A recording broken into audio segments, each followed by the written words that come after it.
Hey guys, how you doing? Welcome to Intelligent Faith 315. My name is Pastor Jay. I'm your host. It's good to be with you today. Today we're going to be starting a new series here on Intelligent Faith 315. We're going to be going through some articles of the Apologetics Study Bible. I talked to you guys about this a little while ago. So today we're just going to begin this series. It should run for some time. Some of the greatest Christian thinkers that we do have today in the areas of history, science, philosophy, textual criticism, just differing areas of Christian apologetics are represented here. So, by the way, if you haven't had the chance to, just really do encourage you to purchase this Christian Apologetics Study Bible. It's a good resource to have. You can get it for maybe $25 to $35 depending on where you buy it. It's just a really great resource to have. Let me just give you kind of an introduction as to some of the topics that we're going to be covering on Intelligent Faith 315 as we do go through this study. By the way, I do encourage you to go over to our YouTube channel if you're on Intelligent Faith 315. That's where exclusively all of our video content is posted primarily, and then we feed you over to the website. And if you do happen to be watching this video on our YouTube channel, I do encourage you to go over to Intelligent Faith 315 and check out our mother website there. That's where we have articles, links, just really a wider variety of resources available to you. And we also try to connect you with some of the greatest Christian thinkers that are around today. William Lane Craig, J.P. Moreland, Craig Hazen, Gary Habermas, Phil Fernandez, etc. So do encourage you, if you're on the website, to open up another tab in your browser and check out our YouTube channel. Or if you're on the YouTube channel, do encourage you to go over to intelligentfaith315.com and check out the mother website. Especially if you are a skeptic or a seeker of truth, we're glad that you've joined us. We do exist, and part of our mission here in this website is for you, to help you, hopefully as a seeker of truth, in an honest quest for real answers, to hopefully discover the reason, the rationality, the evidence, and the proof that does exist for the Christian worldview. We'll give it to you, we'll point you in the right direction, we'll help you along your quest for truth and evidence, and you can make the decision for yourself. As we do always say here on Intelligent Faith 315, we do encourage you, whoever you are, as a skeptic or a seeker, to examine your own view of the world. We call this a worldview, a philosophy, just a life perspective. Examine your own worldview and how your worldview should give you, or hopefully might give you, answers to the fundamental questions of life. Origin, meaning, morality, destiny. Is your worldview livable? Is it compatible? Is it testable? Etc. And if you find that your worldview doesn't really pass these tests, then we do encourage you to examine other worldviews. And you might want to start with a Christian worldview and examine the strength and the robustness and the explanatory scope and explanatory power of the Christian worldview to provide you with answers to those questions. So I do encourage you to think about that if you are a skeptic, an atheist, a seeker of truth, swinging through this YouTube channel or checking out Intelligent Faith 315 with that motivation. If, however, you are a Christian, we of course also welcome you, because the other half of our mission here exists to fortify you and strengthen you in your faith, to equip you for the work of the ministry, deepening the foundation of your faith, as Christ said in Matthew 7, so that when the storm comes and the water beats against the walls of your faith, metaphorically so to say, you'll stand strong. So we exist here to provide you with good evidence as Christian for the things that you already do intuitively believe to be true. Historically, scientifically, philosophically, etc. We aim to give you powerful and persuasive evidence, arguments, reasons, proof in these different varying areas for your Christian faith. So we are glad that you are here as well. Do encourage you to subscribe to the Intelligent Faith 315 website. You can follow it by clicking on a button. There's also an area where you can submit questions and so forth. But we are glad you're here, whether you're a saint or a skeptic. We're glad to have you with us. Just a couple of the articles that we are going to be eventually covering here in this particular series of the Apologetics Study Bible. Let me just read through some of them to you just to give you kind of an idea. Today we're going to be covering what is apologetics and how apologetics has changed my life from LEE STROBEL, basically how he came from atheism to Christian theism, so we'll cover that. But also, in the future we'll be covering such topics as evolution, fact or fantasy. Are the biblical genealogies reliable? Does the Old Testament teach salvation by works? Is Mormonism compatible with the Bible? Can religious experience show that there is a God? Are miracles believable? Is the Old Testament ethical? The uniqueness of Israel's religion. Let's see. Who wrote the Pentateuch and when was it written? How can modern medicine relate to the Old Testament? Has Christianity had a bad influence on history? What did Jesus have to do with violence? Is the Old Testament trustworthy? Why does God hide himself? What is the occult? Has the Bible been accurately copied down through the centuries? Can the Bible chronology be trusted? Aren't all religions basically the same? And does the existence of the mind provide evidence for God? Some other articles include, how can we know the Bible includes the correct books? Does the Bible demean women? How can God have all power and be loving and yet there be evil? What does the Bible say about euthanasia? Didn't the church oppose Galileo? What does the Bible teach about human beings? Does the cosmological argument show there is a God? Is beauty truly in the eye of the beholder? Does science support the Bible? If God made the universe, then who made God? How should a Christian understand the age of the earth controversy? What does the Bible say about abortion? What is a worldview? Is logic arbitrary? How should a Christian relate to a scientific naturalist? Intellectuals who found God. Let's see. How can the Bible affirm both divine sovereignty and human freedom? How does Christianity relate to Hinduism? How does Christianity relate to the Baha'i faith? How has archaeology corroborated the Bible? Doesn't religious beliefs just reflect where one was raised? Or don't religious beliefs just reflect where one was raised? Is God a male? How does Christianity relate to other Eastern religions? What does it mean to say that Jesus is Messiah? How does the new physics relate to Christianity? What is the relationship between science and the Bible? Does the design argument show there is a God? What does the Hebrew Bible say about the coming Messiah? How should a Christian understand postmodernism? Does the Bible teach everyone will be saved? Does the Bible contain errors? Are the biblical miracles imitations of pagan myths? How should we treat new challenges to the Christian faith? The Trinity. Is it possible that God can be both one and three? Has historical criticism proved the Bible false? Can we still believe in demons today? Why would a good God send people to an everlasting hell? Can God create a stone too heavy for him to lift? What about the Gospels not in our New Testaments? Could the Gospel writers withstand the scrutiny of a lawyer? What about those who have never heard about Christ? Are the teachings of the Jehovah's Witnesses compatible with the Bible? How is the transformation of Jesus' disciples different from other religious transformations? Are Jesus' claims unique among the religions of the world? Is there evidence for life after death? More evidence of life after death. How does the Bible relate to Islam? Can something be true for you and not for me? How should a Christian deal with doubt? Can naturalistic theories account for the resurrection? Does the disciples' conviction that they saw the risen Jesus establish the truth of the resurrection? What should a Christian think about near-death experiences? What is natural law? Does the moral argument show there is a God? What about those who have never heard about Christ? How does one develop the Christian mind? Just a couple of more. Let's see. What does the Bible teach about homosexuality? How should a Christian relate to culture? Did Christ really rise from the dead? What are self-defeating statements? Are Scientology and the Bible compatible? Is Allah identical to the God and Father of our Lord Jesus Christ? How does the Bible relate to Judaism? How can Jesus' death bring forgiveness? How can we know anything at all? The Incarnation. Could God become man without ceasing to be God? How is jihad understood in Islam? What does it mean that God inspired the Bible? What is divine revelation? Does the Bible teach reincarnation?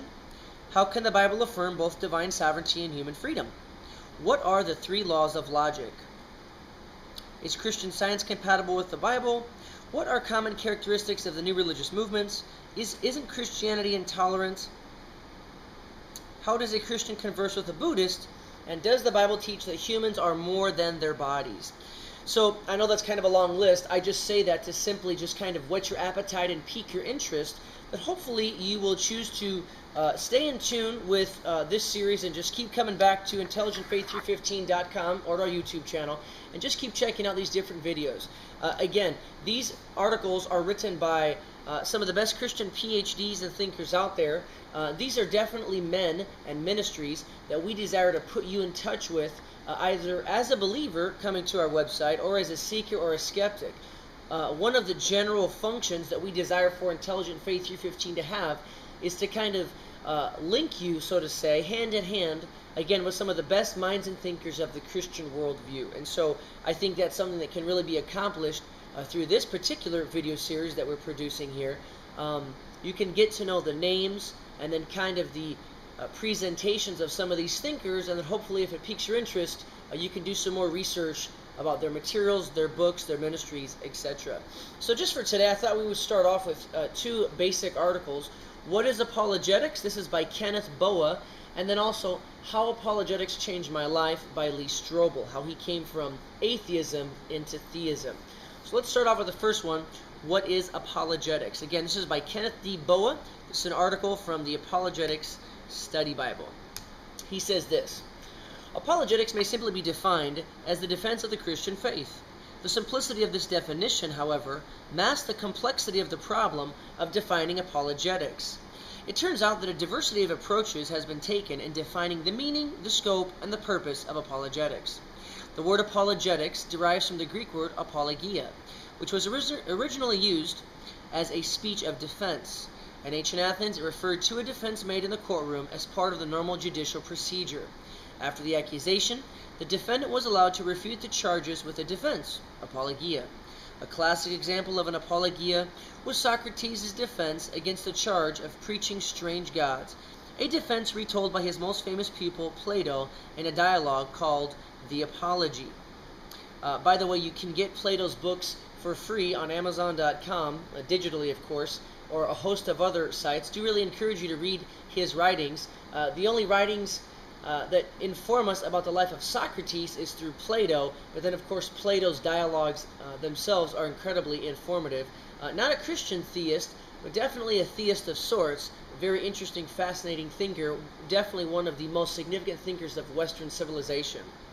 And again, this word apologia, speaking of giving a defense before an examining body or so forth, was actually played out historically in the first couple of centuries of the early Christian church. For about the first 3 centuries, the Christian church very often found themselves standing in the type of a situation, of a scenario, where an actual legal defense was presented by a pastor or an apologist, and it was actually for the lives, trying to protect and preserve the lives of either the Christian person himself and or their group of believers. Very often, the Roman Empire in the first couple of centuries brought the charges against the Christians of being an atheist because they didn't worship the Roman pantheon of gods, a cannibal because through the communion, the celebration of communion, Christians symbolically partake of the cracker and the wine, which represents the body and blood of Jesus. But since the Romans misinterpreted that, the Christians were charged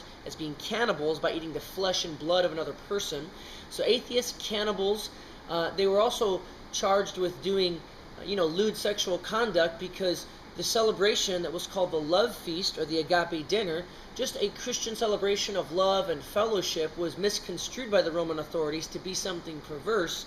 And the fourth and final charge that was often brought against Christians in the early first 3 centuries pretty much was haters of mankind. And this is where Christians were accused by the Roman government of being bigoted, narrow-minded, too exclusive, and as I said, just haters of mankind. And it's interesting to see that that kind of an accusation is kind of coming back around, and Christians are oftentimes these days being accused of being narrow-minded, intolerant, etc., and a lot of persecution is on the rise. So this word apologia, giving this kind of a legal defense speech, a reasoned, rational, explanatory defense for one's beliefs, it actually played itself out in a very dramatic context in the early Christian church. For the first 300 years, there were 10 different Roman emperors that persecuted the early Christians.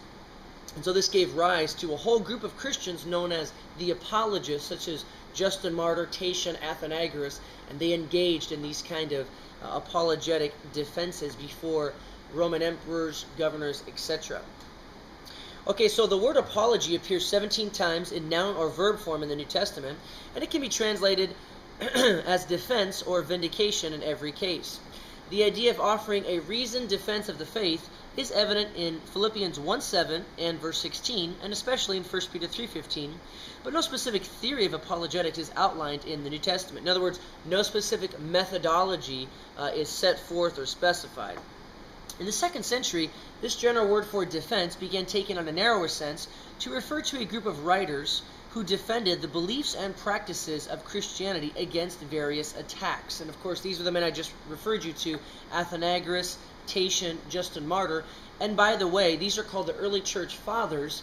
And if you send me an email at jason@claycup.com, Jason, Jason, the @ claycup.com, or you can just contact us at our Intelligent Faith 315 website. I'll send you some links to where you can get the entire, I think it's 34-volume set of the early church fathers for free in digital format. This is about a $1,000 collection of some of the earliest Christian writers, among whom are the early Christian apologists. Send me an email. I'll connect you to these guys. Great books you really should be reading today in the churches. So, a group of writers who defended the beliefs and practices of Christianity against various attacks. These men were known as the apologists because of the titles of some of their treatises, but apparently not until 1794 was apologetics used to designate a specific theological discipline. And of course, that's what apologetics is technically. It is the division of Christian theology which concerns itself specifically with giving a reasonable and rational defense of the Christian faith. It has become customary to use the term apology to refer to a specific effort or work in the defense of the faith. An apology might be a written document, a speech, or even a film. Apologists develop their defenses of the Christian faith in relation to scientific, historical, philosophical, ethical, religious, theological, or cultural issues. We may distinguish 4 functions of apologetics, though not everyone agrees that apologetics involves all 4. Such opinions notwithstanding, all 4 functions have historically been important in apologetics, and each has been championed by great Christian apologists throughout the church history. So, here we go. The first function may be called vindication or proof, and it involves marshaling philosophical arguments as well as scientific and historical evidences for the Christian faith. The goal of this function is to develop a positive case for Christianity as a belief system that should be accepted. Philosophically, this means drawing out the logical implications of the Christian worldview so they can be clearly seen and contrasted with alternate worldviews. And a lot of the resources here that we connect you with on Intelligent Faith 315 are engaged in doing just that, and some of the original video content that we produce seeks to highlight the strength and the robustness of the Christian worldview, especially in the philosophical and logical sense, and also contrast it with the bankruptcy and the weakness of many non-theistic worldviews, such as atheism, materialism, naturalism, etc. So that's the first function, vindication or proof. The second function is defense. This function is closest to the New Testament and early Christian use of the word apologia, defending Christianity against the plethora of attacks made against it in every generation by critics of varying belief systems. This function involves clarifying the Christian position in light of misunderstandings and misrepresentations, answering objections, criticisms, or questions from non-Christians, and in general, clearing away any intellectual difficulties that non-believers claim stand in the way of their coming to faith. So this function of defense, again, is extremely important, and we seek to provide some answers to this. And especially in the context of the early Christian church, the apologist, Tatian, Atheist, Justin Martyr, Clement of Alexandria, Origen, etc., these gentlemen engaged in this defense function not only through their treatises and their writings, but also men like Athanasius contributed heavily to the development of the Christian church, to the development of our doctrine, but also in the defense of the Christian faith by helping with the generation of what we call creeds. And so I really do encourage you, even if you are a skeptic, a seeker of truth, etc., and you're not maybe familiar with this, I do encourage you, especially if you are a believer, a saint, to make sure you have a copy and understand and have read the Apostles' Creed, the Nicene Creed, the Athanasian Creed, and the Creed of Chalcedon. These creeds are vital to the understanding of how Christian doctrine has developed historically and theologically down through the centuries, and how the central orthodox teachings of the Christian faith have been expressed and amplified and specified throughout the centuries.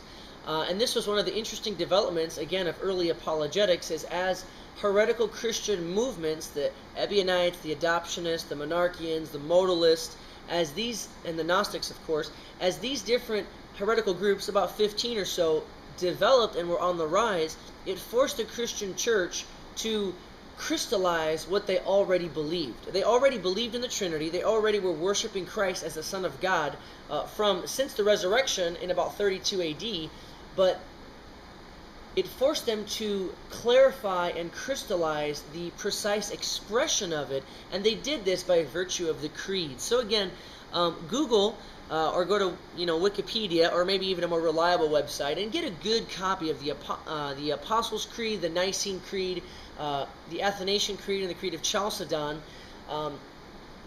These are creeds that oftentimes are still recited in churches today, Orthodox Christian beliefs.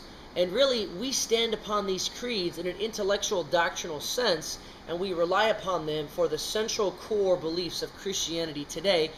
And unfortunately, most Christians are unaware of them, which really I think is just so sad. But especially if you're a leader, a teacher, a pastor, a minister, familiarize yourself with those four fundamental creeds: Apostles' Creed, Nicene Creed, Athanasian Creed, and Creed of Chalcedon, all composed between the 1st and the 5th century to clarify and crystallize what the Christian church already believed. And as I said, that was a great example of the second function of defense of apologetics. The third function is refutation of opposing beliefs. This function focuses on answering the arguments non-Christians give in support of their own beliefs.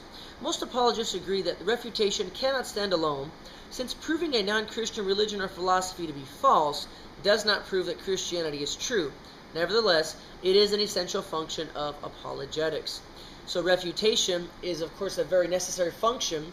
It's not meant to be argumentative or insulting in that sense. It's really simply a clarifying of what is true and what is not true. So again, this can be done through evidential refutations, or it can be done through logical refutations.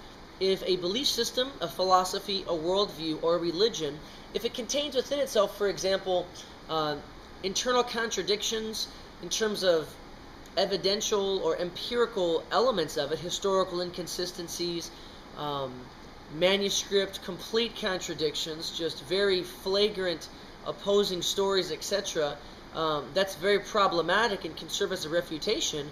But also, if a belief system or a philosophy has logical contradictions, logic and the laws of logic, which range from 3 to 12 depending on who you talk to, if the laws of logic really are true and binding and kind of hardwired into reality, any belief system that is logically self-defeating cannot be true in any possible world.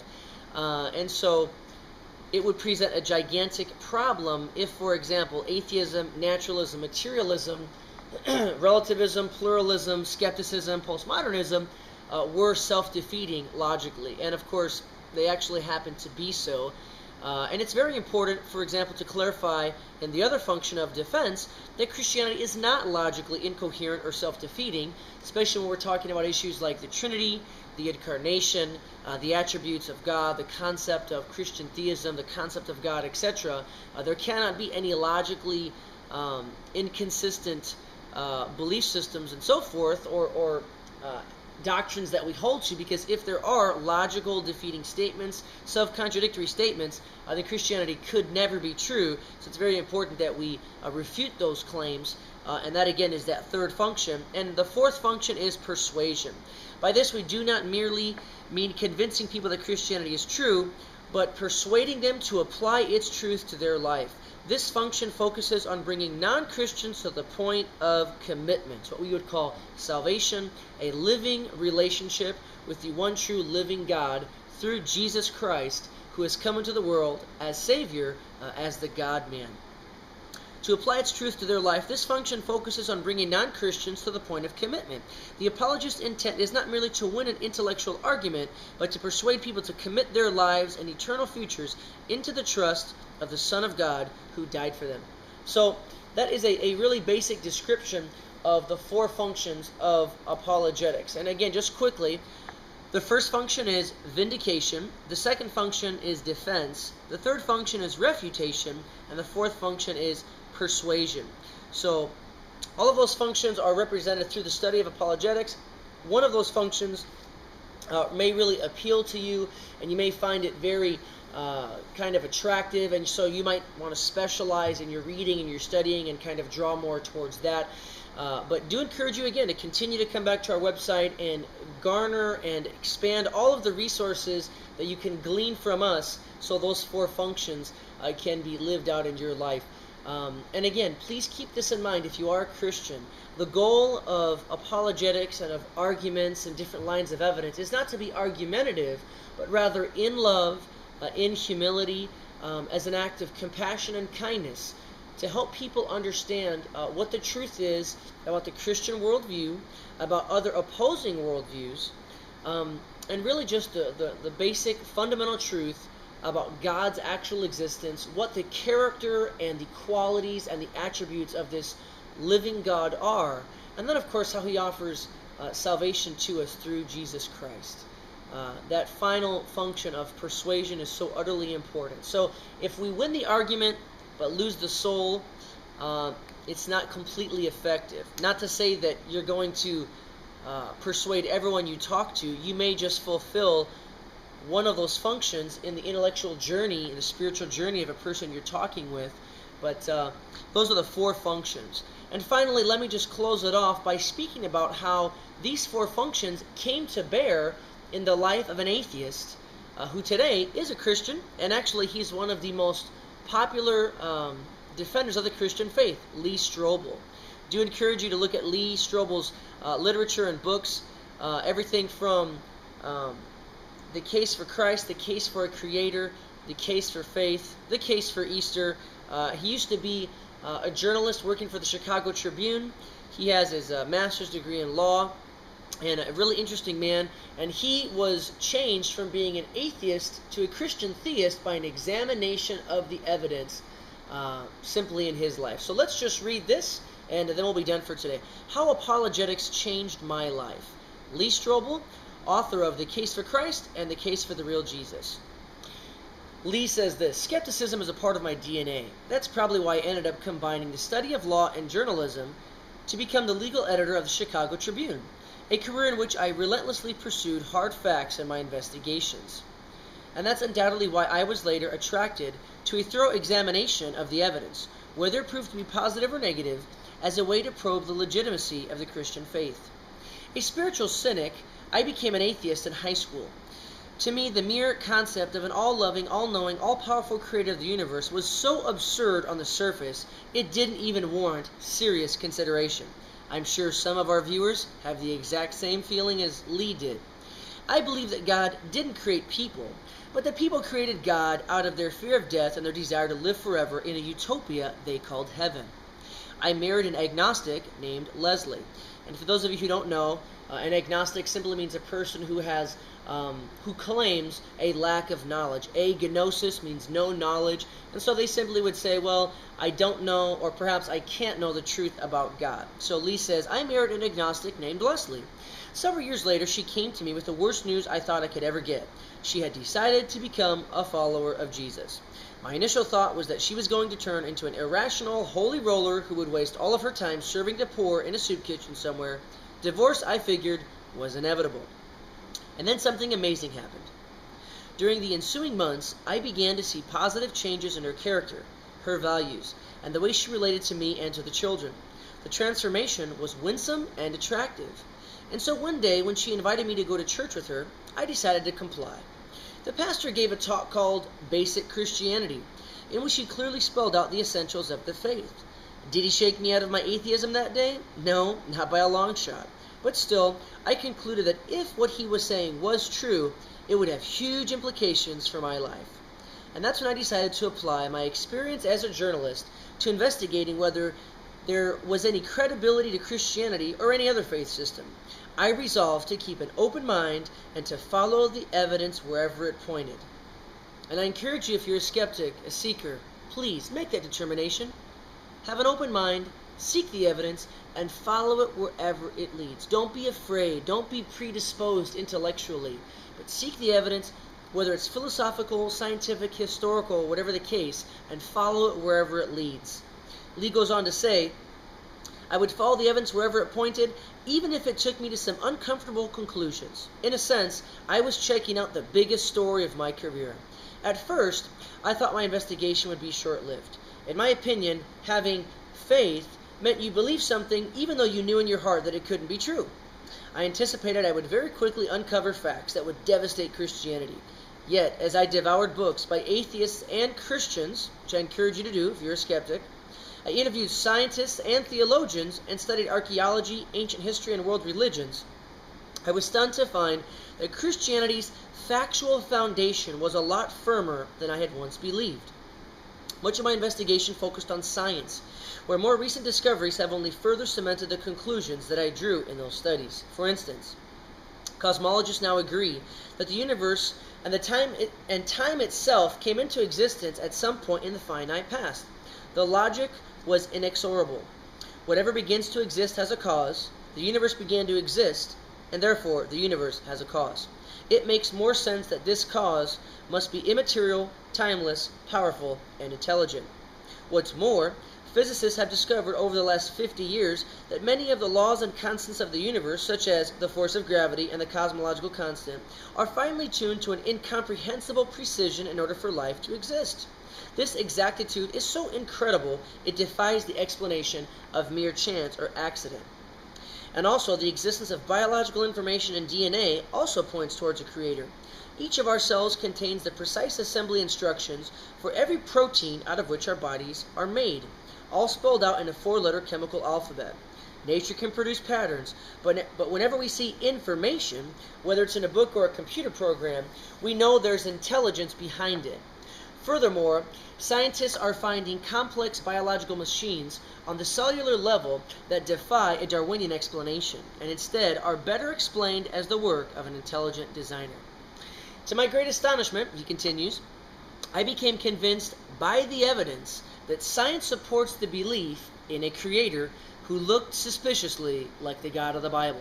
Spurred on by my discoveries, I then turned my attention to history. So again, if you are a skeptic, I do encourage you to contemplate and think about pursuing the same pattern that Lee did here, Lee Strobel. Look into the varying aspects of study. Investigate the Christian faith. Do your own research. You should dig deep and hard into these different fields of study because, of course, if what we say is false, the Christian worldview is really the true belief system and really the truest philosophy, the true worldview. If what we say is false, then you'll be able to uncover evidence, scores of evidence and facts that prove it to be either logically self-defeating, historically untenable, or scientifically unbelievable. So I do encourage you to follow Lee's example here and engage in the same type of dedicated, diverse research in your own spiritual, intellectual journey. So he turned his excuse me. I then turned my attention to history. I found that Jesus, and Jesus alone, fulfilled ancient messianic prophecies against all mathematical odds. I concluded that the New Testament is rooted in eyewitness testimony and that it passes the test that historians routinely use to determine reliability. I learned that the Bible has been passed down through the ages with remarkable fidelity. And we're going to be producing video content on these very issues, and again, encourage you to tune in for that information. However, the pivotal issue for me was the resurrection of Jesus. Anyone can claim to be the Son of God, as Jesus clearly did. But the question was whether Jesus could back up that claim by miraculously returning from the dead. One by one, the facts built a convincing and compelling case. Jesus' death by crucifixion is as certain as anything in the ancient world. Let me read that again. Jesus' death by crucifixion is as certain as anything else in the ancient world. The accounts of his resurrection, the historical accounts, are too early to be the product of legendary development. Even the enemies of Jesus conceded that his tomb was empty on Easter morning, and the eyewitness encounters with the risen Jesus cannot be explained away as mere hallucinations or wishful thinking. All of this just scratches the surface of what I uncovered in my nearly 2-year investigation. Frankly, I was completely surprised by the depth and the breadth of the case for Christianity.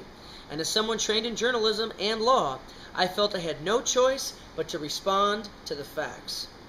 So, on November 8th, 1981, I took a step of faith in the same direction that the evidence was pointing, which is utterly rational to do. I became a follower of Jesus. And just like the experience of my wife, over time my character, my values, and my priorities began to change for the good. And for me, apologetics proved to be the running point of my life and eternity. I'm thankful for the scholars who so passionately and effectively defend the truth of Christianity. And today my life's goal is to do my part in helping others get answers to the questions that are blocking them in their spiritual and intellectual journey towards Christ. So what an interesting testimony here that LEE STROBEL gives for how apologetics played a role in his life. And again, I just do want to leave you with that final encouragement. If you yourself are an atheist, a naturalist, a materialist, a skeptic, or a seeker of truth in some way, shape, or form, please do yourself this one favor. Do not be satisfied with simply being what some people would call an internet atheist and simply surfing YouTube and surfing other channels and just leaving derisive comments and negative remarks on Christian websites, etc.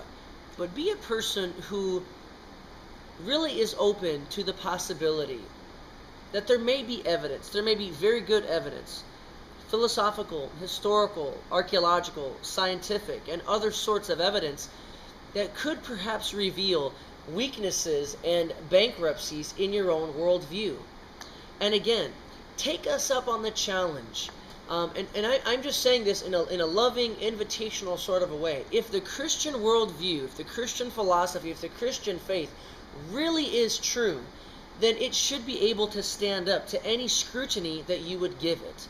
And what LEE STROBEL's own life showed to him, as a man who's trained at the graduate level, the master's level in law and in journalism, is that an examination of the facts and the evidence and having the honesty, the intellectual honesty to follow the evidence wherever it led, showed him that the Christian worldview is indeed verifiable, believable, and true.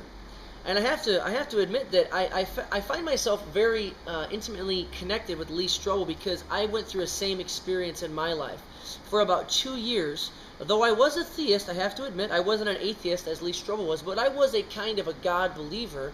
But I didn't know who God was, didn't know his identity, and I wasn't sure about the veracity and the truth claims of the Christian worldview. For about 2 years, as I was in the U.S. military, I had a good friend named Joshua Paquette who helped me also in my investigation of the Christian faith with books, resources, and so forth to examine the archaeology, the history, the prophecy, philosophy, science, and all kinds of other areas of the Christian faith, everything from the historical evidence for the resurrection of Jesus Christ to the general prophecies of the Bible, which is the only historical book that has this, but also the specific messianic prophecies, and it just absolutely changed my life. And after 2 years of the investigating of the evidence, just like LEE STROBEL, I too turned my life over to Jesus Christ, believing him to be exactly who he says he was. The Son of God, God come down in human flesh, manifesting himself to this world because we have a legitimate need, forgiveness of our sin, and we need salvation. And so I do encourage you to investigate this, continue to come back, Intelligent Faith 315, and to our YouTube channel. We're glad that you're with us. Continue to equip yourself to defend the Christian faith and to lovingly, intelligently share it with your friends, family, co-workers.